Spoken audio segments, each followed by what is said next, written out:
चैत महिना शुरू भएसँगै बैतडी सहित सुदूरपश्चिमका जिल्लाहरूमा भेटौलो शुरू भएको छ। मिठो मसिनो पकाएर छोरी बहिनीहरूलाई उनीहरूकै घरमा गएर प्रत्येक वर्ष चैतको महिना भेट्ने चलन अनुसार आजबाट भेटौलो शुरू भएको हो। भेटौलो चैत महिनामा दिदी बहिनीहरूलाई भेट्ने परम्परागत चलन हो।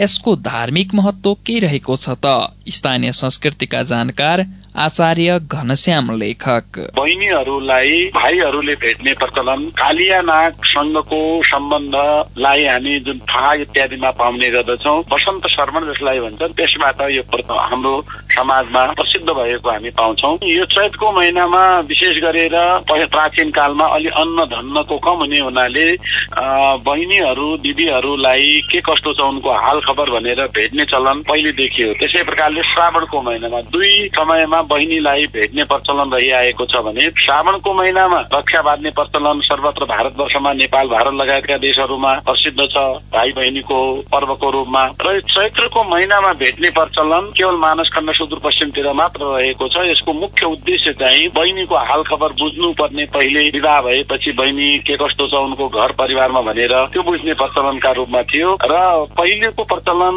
र आजको प्रचलनमा धेरै अन्तर आएको छ। पहिले घरमा बनाएको चीजहरू मात्र भेटौलोको रूपमा लग्ने गर्थे भने आज बजारमा किनेर मिठाई इत्यादि त्यो लैजाने चलन छ, जुन लग्दा चाहिँ त्यति राम्रो चाहिँ मान्न सकिँदैन। किनकि यसको उद्देश्य हो आफूले पकाएर आफ्नो घरबाट बनाएको चीज बहिनीलाई खिलाउनु पर्ने प्रचलन भएको हुनाले बजारबाट किनेर लैजानु भनेको त्यो एउटा प्राचीन नियमलाई एउटा पूरा गरेको मात्र देखियो। सुदूरपश्चिमका बैतडी, दार्चुला लगायतका जिल्लाहरूमा चैतको महिनामा माइती पक्षले छोरी बहिनीहरूलाई भेट्ने चलन रहिआएको र यसैलाई भेटौलो भन्ने गरिएको छ।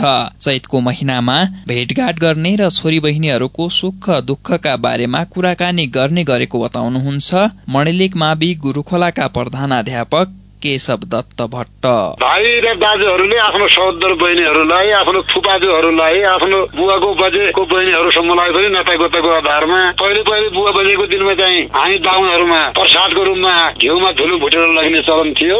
अनि क्षेत्रीय र सगुरीहरूतिर पकाएको पकवान लग्ने चलन थियो। अहिले आएर त्यसलाई चाहिँ लोभ हुँदै फलफुलको रूपमा मिष्टान्नको रूपमा लग्ने चलन छ। तर भेटघाटको अवस्था चाहिँ चालु छ। भाइ बहिनीहरूको माया प्रेमका कुराहरू हाम्रो यो सुदूरपश्चिममा एकदम राम्रो पौराणिक चलन हो। अब मेरो स्वयं विचारले काम चाहिँ पनि कम हुने यो महिनामा र छोरी बहिनीहरूले भेटघाट गर्ने एउटा चलन चाहिँ राखेको वर्ष दिनको अवस्था, अनि अन्तिम महिना चाहिँ अन्तिम हुने हुँदा वर्ष दिनको अन्तिम महिनामा भेटघाट गर्ने चलन बुवा बजारले राखेको अवस्था हो भन्ने बुझाइ छ। चैतको महिनामा माइती पक्षबाट दाजुभाइ कहिले भेट्न आउलान् भनेर दिदी बहिनीहरूले पनि बाटो कुर्ने गरेका हुन्छन्। आफ्ना दाजुभाइ नहुनेहरूको ओल्लो पल्लो घरका दाजुभाइहरू समेत गएर भेटघाट गर्ने चलन रहिआएको छ। छोरी बहिनीहरूप्रतिको माया ममता बढाउन र माइती पक्षको सम्झना मेटाउनका लागि भेटौलाका चलन चलेको भए पनि पछिल्लो समय यो चलन परम्परागत रूपमा कायम राख्न नसक्दा केही भट्किलो हुँदै गएको छ त पुर्ख्यौली परम्परा हराउने डर समेत उत्तिकै रहेको छ।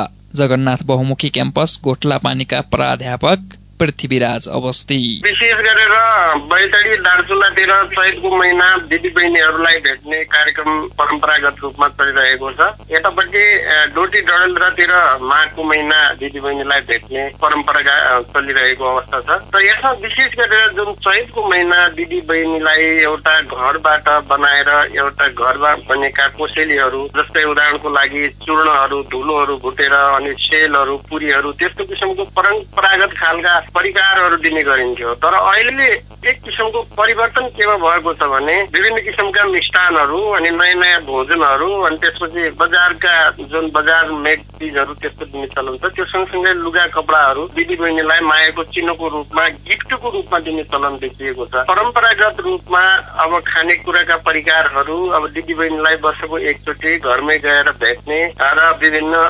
गिफ्टहरू दिने त्यस्तो चलन त थियो। तर परम्परागत रूपमा अहिलेको जस्तो गिफ्टहरू थिएनन्। त्यो बेला परम्परागत पकवानहरू, पुरीहरू त्यस्तो दिने चलन रहिआएको थियो। माइती घरबाट पराई घरमा रहेकी छोरी बहिनीहरूप्रति आत्मीयता दर्शाउन भेटौलाको चलन चलेको हो। यो महिनामा दिदीबहिनीहरूलाई नभेट्दा अपशकुन हुन्छ भन्ने मान्यता समेत रहिआएको बताइन्छ। अहिले भने भेटौलोलाई सुदूरपश्चिमको पहाडी जिल्लामा मात्रै नभएर तराईमा बसाई सरेकाहरू पनि भेटौलो पर्व मनाउँदै आइरहेका छन्। रेडियो निङ्लासेनी, गोविन्द पन्त, बैतडी।